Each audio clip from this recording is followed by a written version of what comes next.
Let me tell you something you already know, deep down in your heart and soul. This life you live, this one fleeting precious life, is yours and yours only. No one else can breathe your breath. No one else can think your thoughts, and no one else can feel your pain. No one else can shoulder your burdens or wipe away the invisible tears that fall. When the world turns away, and so the path you walk must be walked alone, not in despair, but in strength. The Stoics knew this truth well. They did not flinch from solitude, nor did they recoil at the idea of being alone. On the contrary, they welcomed it. They regarded solitude not as absence, but as presence with oneself. In solitude, they found the most honest version of themselves. They found clarity, strength, and the kind of freedom that no crowd or company could ever offer for. In the quiet, there is no performance in the quiet. There is only truth. There is something sacred about sitting in silence with yourself, something ancient and powerful. When the world grows loud and the noise claws at your attention, silence becomes your sanctuary. It is in this silence, free of distraction and pretense, where you can begin the noble work of self-discovery. You must walk your path alone, not as an act of isolation, but as a rite of passage, a sacred pilgrimage into your own soul. For only when you face yourself, without the armor of company, without the filters of the crowd, can you learn who you truly are, and until you do, how can you possibly lead, help, or love anyone else? With sincerity, this video is not just a philosophy. It is a call to action. It is not a set of ideas to ponder, but a fire to ignite something buried inside of you. A reminder that before you can serve others, before you can change the world, or inspire another heart, you must first walk into the stillness of your own soul. You must peel back the layers you've inherited. You must tear down the facades you've worn for survival. You must sit eye to eye with the person you've been avoiding yourself. You must ask yourself the uncomfortable questions. Who am I without the noise? Who am I when no one is watching? What do I truly want beyond the opinions and the pressures? And the masks I've learned to wear. Can I sit alone and still feel whole? Because if solitude makes you squirm, then perhaps you are not yet living in alignment with your own truth. Your solitude is not your enemy, it is your teacher. It reveals the lessons that comfort tries to hide. It is the furnace in which self-reliance, resilience, and real wisdom are forged from this place, from this sacred space of reflection. You do not emerge weaker. You rise with fire in your bones and direction in your heart. So, let us begin. Let us walk this path together alone. Not because we are forsaken, but because we are choosing the highest form of love, the kind that begins within the kind that cannot be shaken, the kind that shines even in the dark. Chapter 1. The Loneliness of the Truth. Seneca once said, "It is not that we have a short time to live, but that we waste a lot of it. Most of this waste happens not in chaos, but in distraction. We allow the noise of the world to drown out the whisper of our inner voice. That whisper, the voice of the soul, is often buried under the weight of other people's expectations. To walk your path alone means to commit to listening to that whisper. Let's not romanticize loneliness. It is uncomfortable, it is often painful, but it is also necessary in the absence of external validation. You are forced to confront whether your dreams are truly yours or merely the echo of someone else's. Applause. Every person must come to a moment of reckoning, a place where the road splits and comfort is on one side and truth is on the other. Most choose comfort, most retreat into the arms of familiarity, surrounded by people and routines that never challenge them to evolve. But the Stoic chooses truth. The Stoic chooses the narrow, silent, and often misunderstood path that leads inward, not outward. This path demands strength, not in muscle, but in spirit. It demands conviction that does not waver with opinion. You are not here to please everyone. You are not here to walk the same path as everyone else.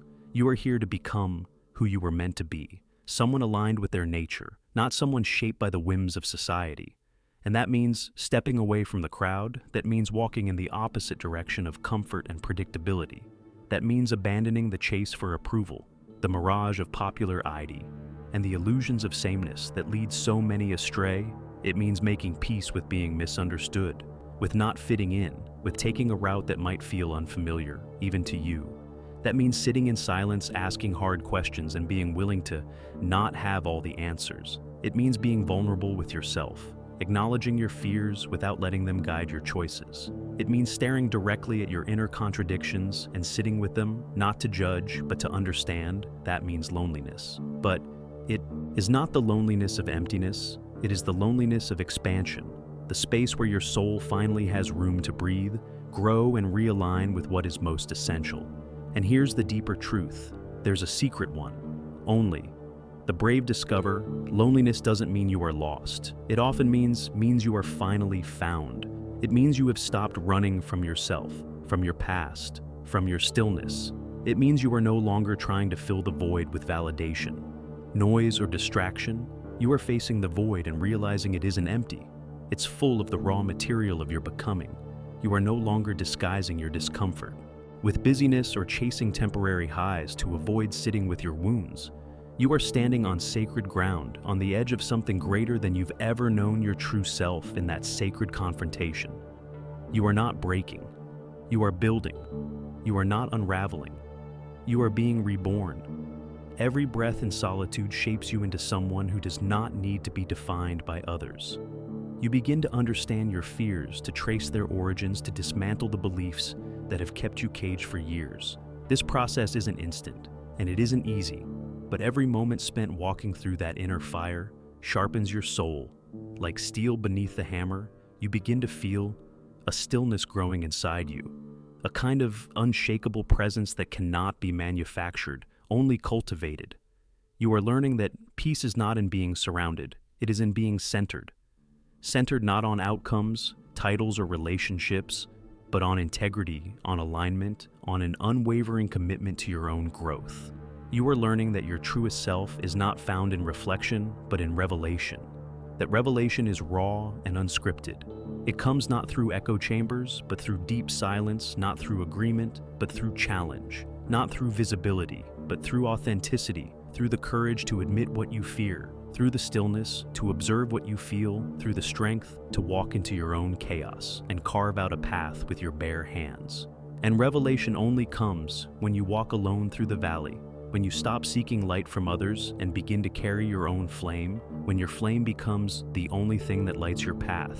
You realize that was all you ever needed, not a torch handed to you, but the fire you ignited yourself, a fire that will never go out, because it was lit by the truth. You'll find yourself more anchored, less reactive, more awake. You'll carry something that cannot be seen, but has always felt an inner authority forged not in the spotlight, but in the solitude. You chose. This is how you know you're not lost. You're exactly where you're meant to be, walking your path alone with light in your chest and freedom in your stride. Chapter 2. Epicus and the Inner Citadel.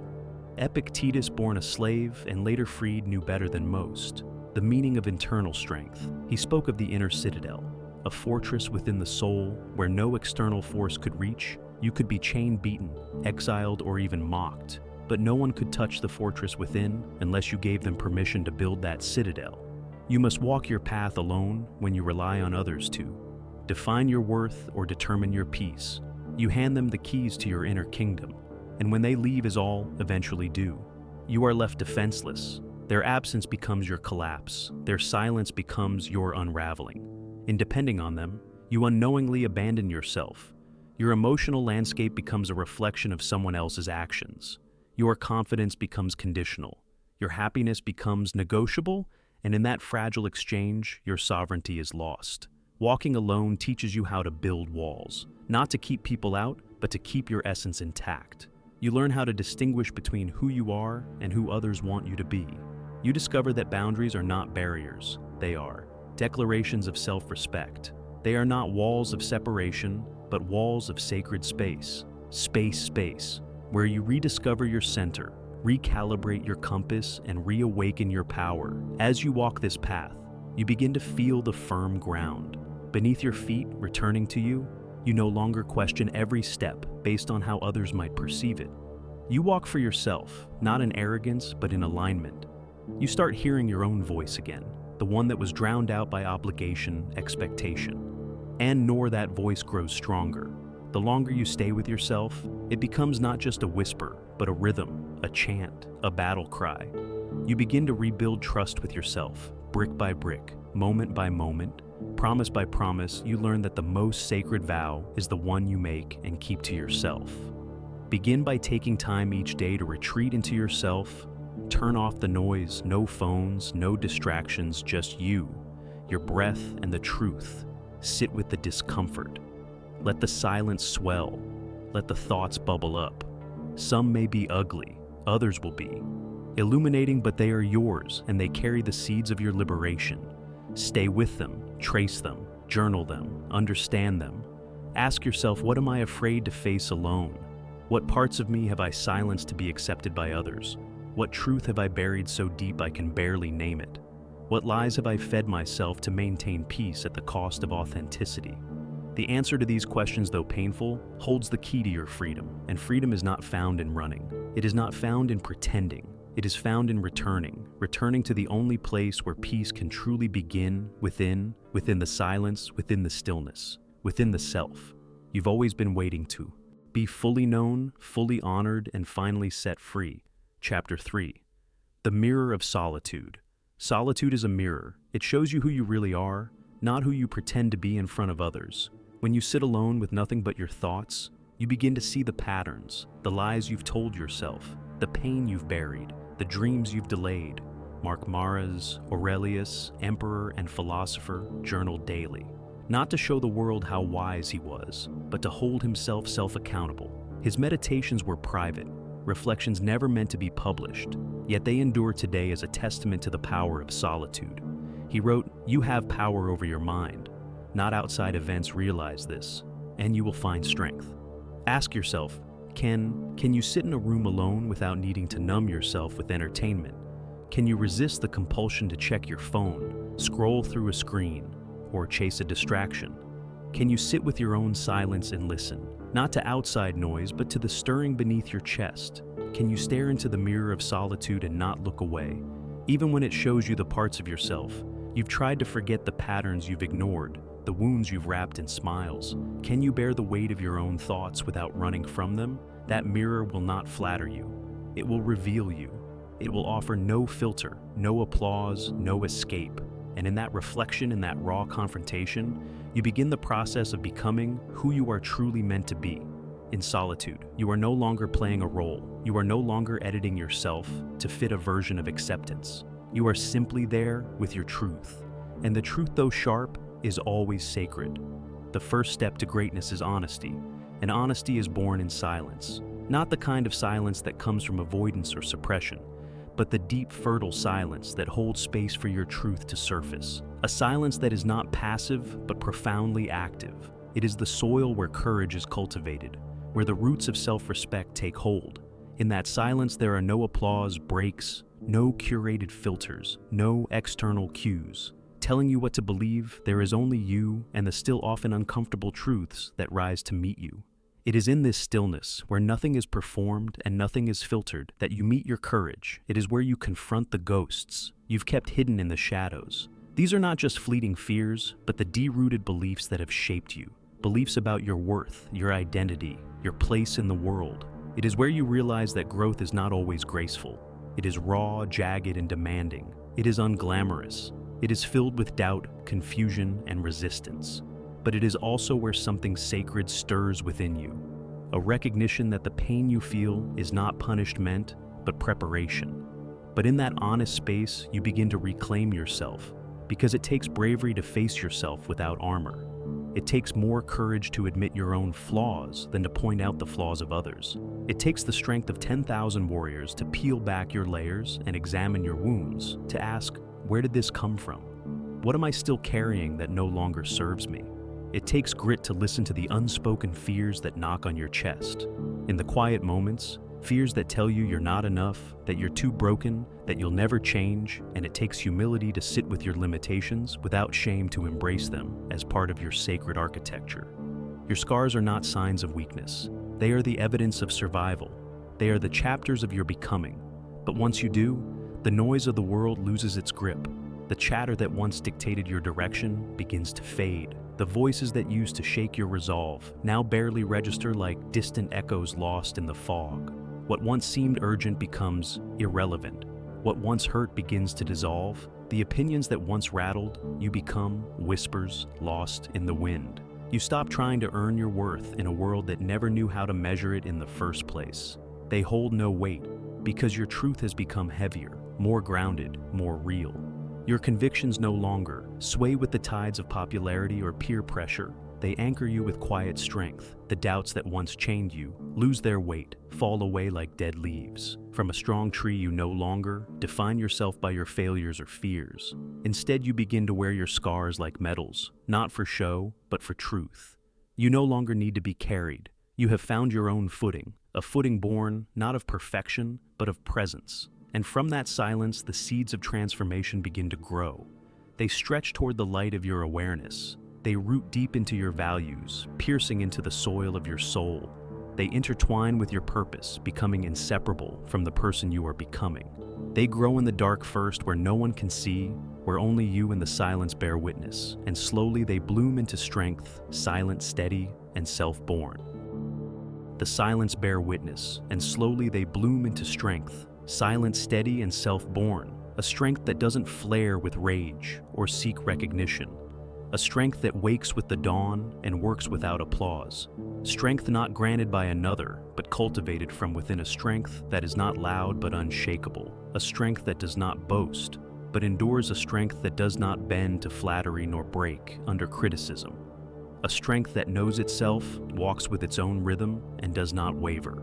When the world turns its head, it is not brittle, it is not fragile. It is the strength of roots deep and unseen, supporting a life above. This is the strength that walks its path alone, not in isolation, but in profound connection with the truest self. A self is discovered in the furnace of silence, forged by fire and guided by truth. And in that truth you become whole, not because others approve of you, but because you finally approve of yourself. Chapter 4. The strength of the silent one. There is a myth that strength is loud, that to be powerful you must be seen, heard, and followed. That strength comes from commanding a room or dominating a conversation. But the Stoics knew better. They understood that real strength is forged in silence, not in spectacle. True strength is quiet. It is the calm in the storm. It is the steady hand amidst panic. It is the man or woman who can stand alone, unshaken, while others beg for attention, for approval, for some signal of worth. The Stoic does not chase the noise. He dissolves into the silence where his strength is cultivated. When you learn to walk your path alone, you stop needing applause. You stop chasing validation. You stop tailoring yourself to fit the comfort of others. You begin to live in truth, not performance. You no longer search for yourself in the eyes of others, or beg for permission to exist in your own skin. You start to enjoy your own company, not because it's convenient, but because it's real. Because in your presence you find the kind of stillness that speaks, the kind of presence that teaches. It gives you access to something the crowd never will. Inner clarity, the voice of your own wisdom that has waited patiently beneath the noise. You become content in your own company. Not because you've given up on others, but because you finally return to yourself. And once you've returned to yourself, you realize you never needed permission to be whole. Wholeness was never out there. It is always within practice. This spend 1 hour alone every day doing nothing. Not reading, not watching, not scrolling, just being. Sit with your thoughts. Walk in nature. Watch the sky as it shifts from minute to minute. Let your mind settle like silt in still water. Let your breath guide you back to center. Let the discomfort rise and pass like clouds.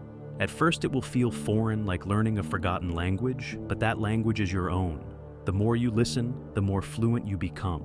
Listen not for answers, but for presence in that. Stillness, your power will grow. Not power over others, but power over yourself.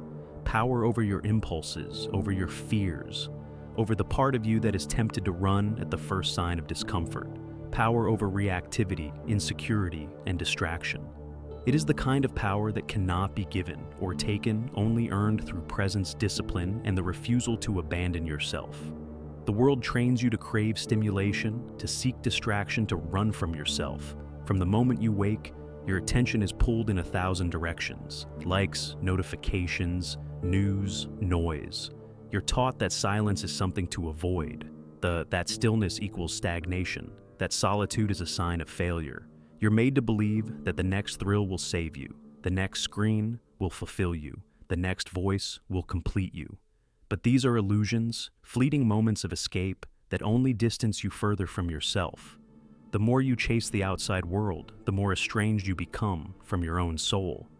But the Stoic trains to endure stillness, not just to sit in it, but to embrace it like a trusted companion, to sit in the emptiness until it becomes full of insight, full of clarity, full of self, to welcome the silence like an old friend, and let its calm reveal what the chaos has hidden, to make peace with boredom until boredom becomes beauty. A sacred kind of quiet that nourishes the roots of your character. The Stoic knows that within that, boredom lies the uncarved mark of your potential. The Stoic seeks the richness within to dig beneath the layers of the surface until they uncover the gold. Buried in the silence, they understand that the truest treasures are not external achievements, but internal revelations. In the absence of noise, they find direction in the absence of distraction. They find meaning, they peel back every layer of self-deception, fear, and ego, until what remains is a foundation strong enough to carry their purpose. Through fire, for in stillness, the surface noise subsides and the deeper truths emerge, you begin to hear you. Yourself, not the version shaped by fear or culture, but the authentic, unshaken voice within. The Stoic does not fear solitude, the Stoic befriends it. They choose it not because they reject the world, but because they want to return to it stronger, clearer, and whole. They welcome its teachings and lean into its discomfort, knowing that every moment of true growth begins not in activity, but in stillness. In stillness, the fog lifts. In stillness, your real work begins, because it is in that solitude that true strength takes root, not in noise, not in chaos, but in quiet. Mastery of the self, a strength cultivated in silence, cannot be stolen by noise. And once that mastery begins, nothing external can ever shake. What is deeply rooted within it is a strength that endures not for show, but for soul. Chapter 5, Detachment and the Path Within. Detachment is not indifference, it is not a rejection of love or joy. It is the refusal to let external things govern your peace. It is the decision to take back ownership of your inner world, to reclaim the throne of your emotions from the ever-shifting chaos of the outside. Detachment is not a cold wall. It is a warm heath within a place where your identity is not shaped by validation, but by values. To walk your path alone is to detach from the need for constant reassurance to find your purpose, your calling. You must be willing to step away from the noise, to ignore the whispers of insecurity that say, "You're not enough unless someone sees. You praise as you chooses you." You must say no to the gatherings that drain your spirit. You must turn down the distractions that keep you from your work, your truth, yourself. You must dare to sit with your longing and ask it what it truly wants, not who but what, not affection but alignment. You must listen to your heart's quiet cry without trying to fix it with noise. You must allow space for your soul to speak without interruption, without external opinion, without bending to the impulse to be liked, seen, or chosen. It may be uncomfortable. At first, you may feel the itch to reach for your phone, to text someone, to scroll mindlessly. Just to fill the silence, you may convince yourself that connection, even superficial, is better than emptiness. But this discomfort is not your enemy. It is your signal. It shows you where the work is. Each time you resist that urge, you reclaim a piece of yourself. Each time you let the silence stretch, you let your strength grow in those silent gaps. You hear your intuition clearer in those long, quiet pauses. You recover your identity from the fragments scattered in other people's hands. Every moment of solitude is a thread in the fabric of self. Self-trust. The fabric becomes stronger with each stitch, more resilient with each pause.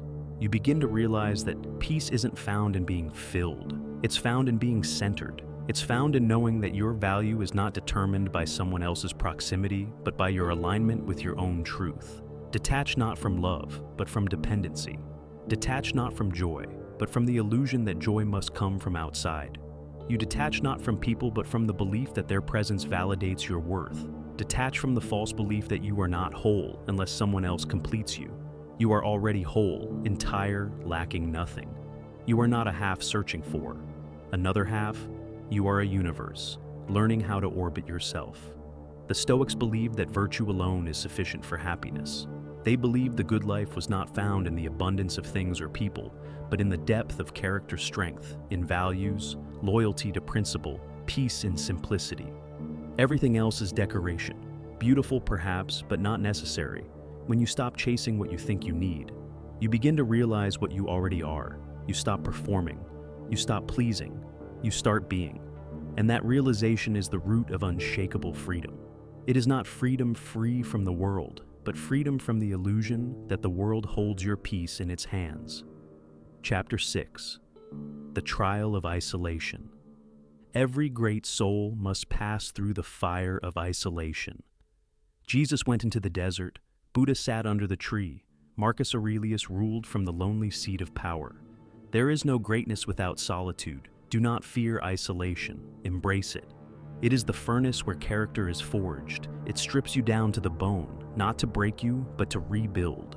Isolation is not punishment. It is purification.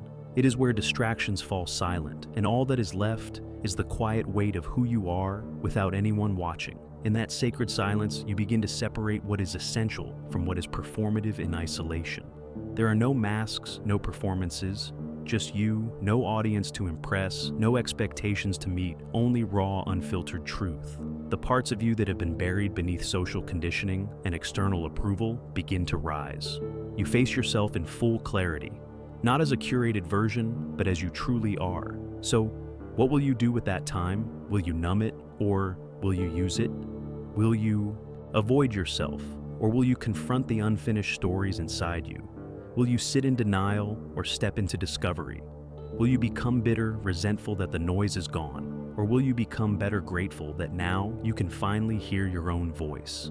Will you shrink from the silence, or will you step into it like a warrior entering the temple of truth? This is not an idle question. This is the fork in the road, the silent moment that separates who you are from who you could become. One direction leads to numbness, the other leads to transformation. One leads you further from yourself, and the other returns you home. What you choose determines who you become. It is in this moment of solitude that your entire life can shift. Not by dramatic action, but by the quiet decision to face what's within. The Stoic uses solitude to sharpen his mind, to deepen his soul, and to plan his next move with clarity. Solitude is not stagnation. It is strategy. It is presence without pressure. It is time reclaimed, not time lost. It is the forge where discipline is tempered, where clarity is born, and where resilience is tested in silence before it is proven in public. It is where the Stoic reads, not just to learn, but to absorb the timeless truths of those who came before. It is where the Stoic reflects not to judge, but to understand. It is where the Stoic writes not to impress, but to remember who they are when the world forgets. Use your alone time as sacred time. Build your skills, reflect on your values. Reconnect with your nature, become a master of your craft. Not for applause, but for excellence. Not to impress others, but to express your inner truth. Not to be better than others, but to become the best version of yourself. Make it a ritual. Light a candle. Sit in silence, set an intention. Let your solitude be the sanctuary where your vision sharpens your purpose, deepens, and your character becomes untouchable. Let it be where your wisdom roots and your resilience grows. Make your time alone, the time that makes everything else possible, the wellspring from which every great thought, every courageous act, and every unshakable principle will eventually emerge. Chapter 7. Self-discovery is the seed of all growth, to know others. Is intelligence to know yourself? Is wisdom. It is one thing to observe the patterns of others. It is another entirely to shine a light. Inward and examine your own, many can read. People, few can read themselves with clarity and compassion. And yet the greatest journey a human can ever take is the journey inward.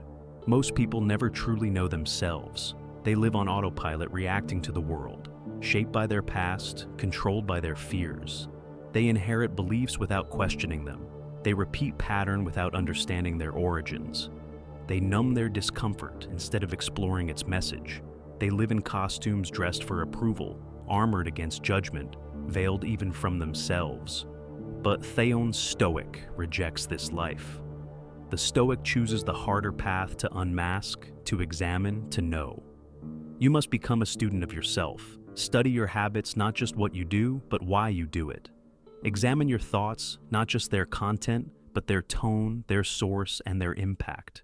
Question your beliefs, not to discard them blindly, but to test them, to strengthen or replace them with truth. This is the lifelong curriculum of the wise journaling, meditation, deep thinking. These are not luxuries, they are necessities. They are the tools that allow you to carve into the bedrock of your identity and discover what was always there beneath the surface. These practices strip away the noise and reveal your essence, untouched by time, culture, or expectation. When you journal, you enter into dialogue with your soul. When you meditate, you listen with reverence. When you think deeply, you draw maps of your internal world, so you may walk it with awareness instead of wandering. Blindly ask, who am I, when no one is watching? What do I believe in truly? Not what I've been told, but what resonates with my deepest knowing. What would I die for? Not out of impulse, but out of devotion. What am I living for?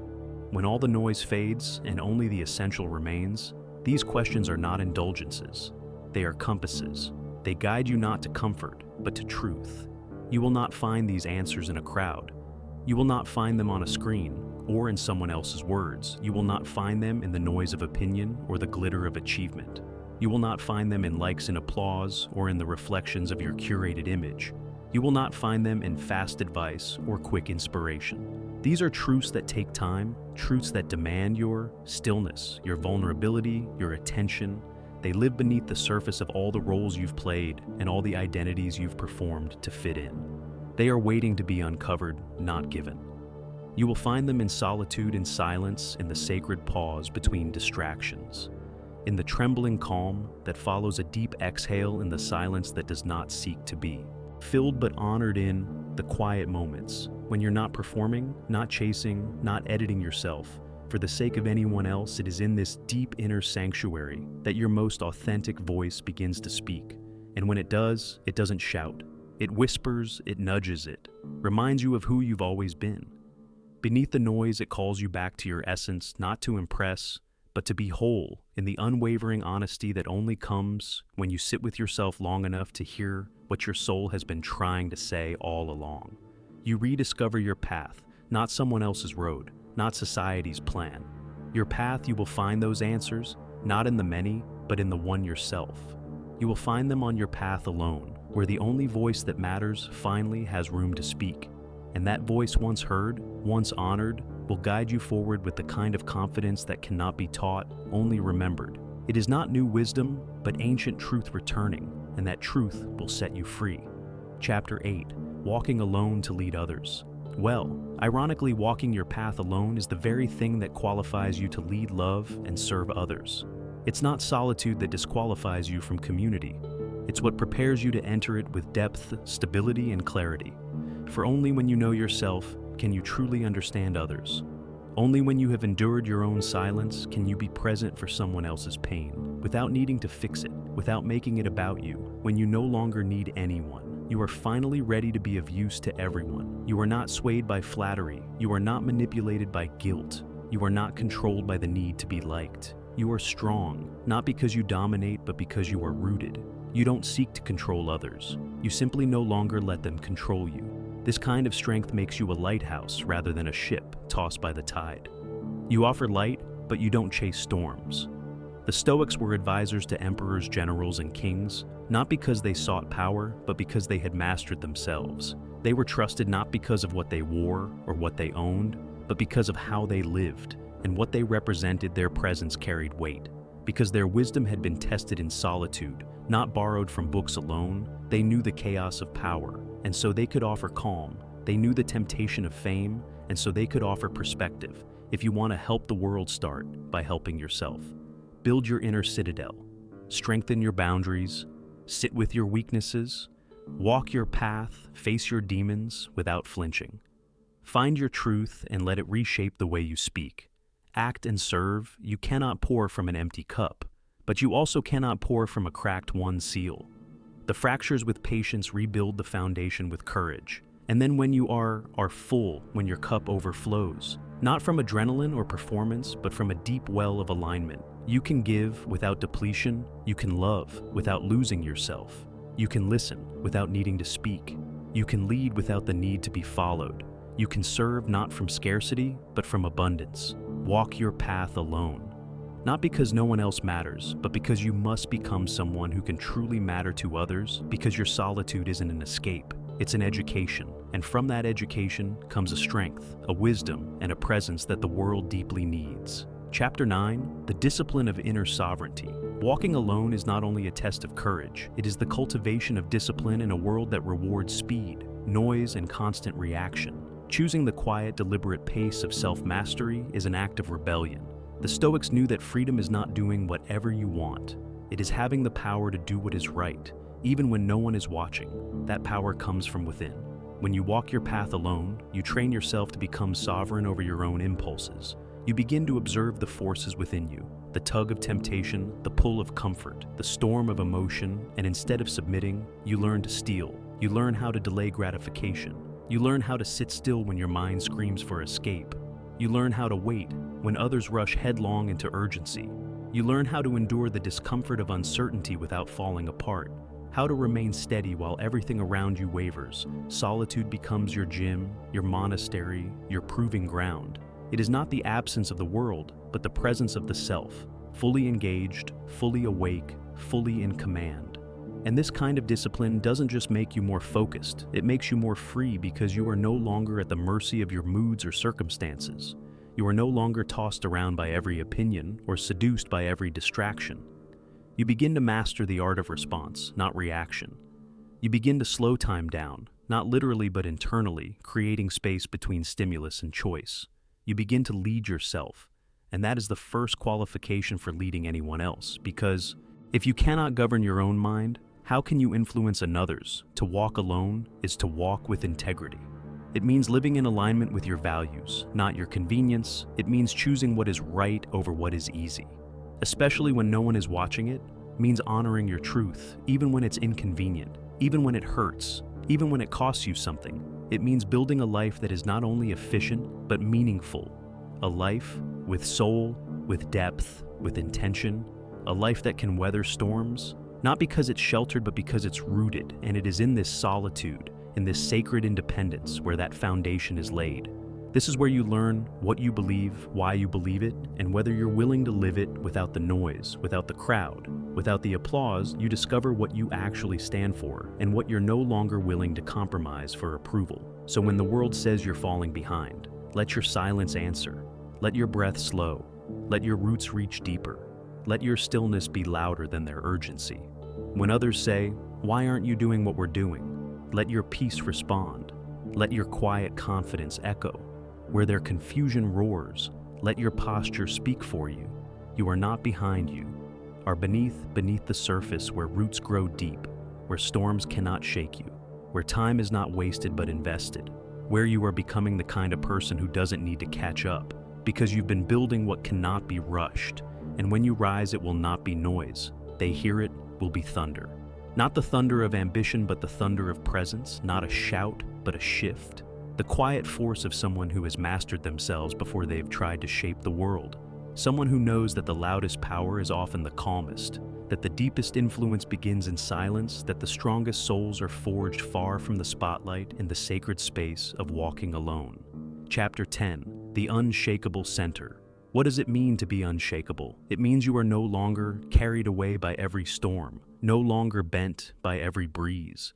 It means you have found your center and made it sacred. To be unshakable is not to be rigid, but rooted. It is not about resisting emotion, but transcending the chaos it can bring. It's knowing that you are more than your circumstances, more than your reputation, more than the ever-changing moods of the world. The Stoics taught that our power lies in what is up to us. Our thoughts, our choices, our attitude. Everything else is not ours to control. Most people spend their lives trying to bend the world to their will. But the Stoic bends inward, mastering the only domain that truly belongs to them. When you walk your path alone, you are forced to confront the difference. You stop wasting energy trying to control what you cannot and begin mastering what you can. You let go of illusion. You stop demanding that the world be fair and begin building the strength to face it as it is. This is the birthplace of peace, not the kind of peace that comes from calm surroundings, but the kind that burns quietly within, even in chaos. It is not surface level. calm but something far deeper. A steady hum in your chest that says, I will not be moved. It's the peace of someone who has made the necessary sacrifices of ego, of vanity, of distraction, to become anchored in their truth. It's the calm of a soul that has sat in its own storms and found clarity. It's the strength of someone who has ceased seeking approval and instead has chosen alignment. When you walk alone, you learn to anchor your joy. Not in outcomes, but in principles. Not in applause, but in purpose. Not in others' opinions, but in your own alignment. And from that place, you become unshakable. You stop relying on the world to affirm you. You no longer need to be understood to feel at peace. You no longer need everything to go your way to feel whole. You carry your center with you, like a fire that no storm can put out, and it burns steadily. No matter the weather around you, your center becomes a compass, and no matter how loud the world gets, you keep your direction. You keep walking forward. While others drift in circles, you are no longer a leaf in the wind. You are the root in the earth, the tree that bends with the storm but never breaks. You are no longer swayed by criticism or praise. You hear both, but you are ruled by neither. You no longer chase what is popular, you pursue what is true. You no longer ask what will they think, but rather what is right. You do not rise and fall with trends or moods. You walk in rhythm with something deeper, something timeless, something sacred, and that rhythm becomes your anthem, your pace, your strength to find that center. You must make space for it, carve it out in silence, make it sacred. Let it grow wild before you tame it with self-awareness. It is not found in the frenzy, not in the crowds, not in the chaos of constant comparison. It begins in stillness, in the deliberate clearing away of distraction. Noise and need. Your center is not something that reveals itself immediately. It must be uncovered slowly, patiently, and with reverence, like a buried relic beneath layers of time and experience. It waits for your touch, your awareness, your willingness to dig, nourish it with truth. Your truth, not borrowed beliefs or trendy affirmations. Feed it with what aligns with what resonates in your bones. Let your intuition be your compass and your self-reflection, the lamp that lights the way. Return to it, often not. Once, not occasionally, but daily. Build rituals around it. Quiet mornings, intentional pauses, reflective evenings. These rituals aren't about routine alone, they're about devotion. Devotion to yourself, to your clarity, to the home you're building inside. Protect it like your most precious possession, because it is guarded from the erosion of external validation. Safeguard it from the fog of mass distraction. Let it become your spiritual home, the place you visit when all else feels lost. Let it be the well you draw from when you're tired of pretending, the hearth you return to when the cold of the world tries to seep in. Let it be the anchor in every storm, the place that reminds you who you are when the world forgets, protected from the noise of the world.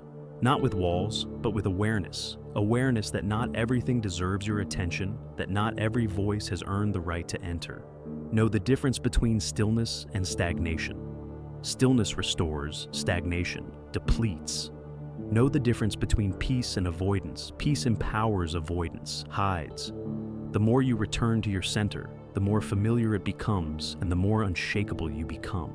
And once it is built, you will never again feel truly alone, because you will have found the one place in the world where you are always welcome. Within that inner sanctuary becomes your refuge, your compass, your origin, and your return. You won't need to constantly reach outward for reassurance or belonging, because you will have discovered the unwavering company of your own soul. And in that place there is no fear of judgment, no fear of abandonment, no fear of inadequacy. There is no pretense, no image to uphold, no mask to maintain, no narrative to spin. There is no scrambling to be enough, because you finally understand you already are. There is only presence, a presence so rooted and still that it commands the room without a word. It's not flashy, it's not loud, but it's deeply undeniable, and presence once fully owned cannot be shaken. It becomes the solid ground beneath your feet. When the world tries to move you, it becomes your clarity.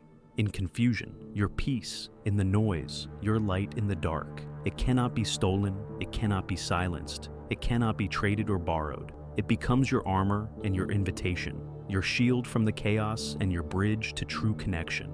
It becomes your power, Not the power to rule others, but the power to never be ruled by anything that tries to pull you away from yourself. Not fear, not guilt, not pressure, not illusion. You no longer chase approve because your compass is internal.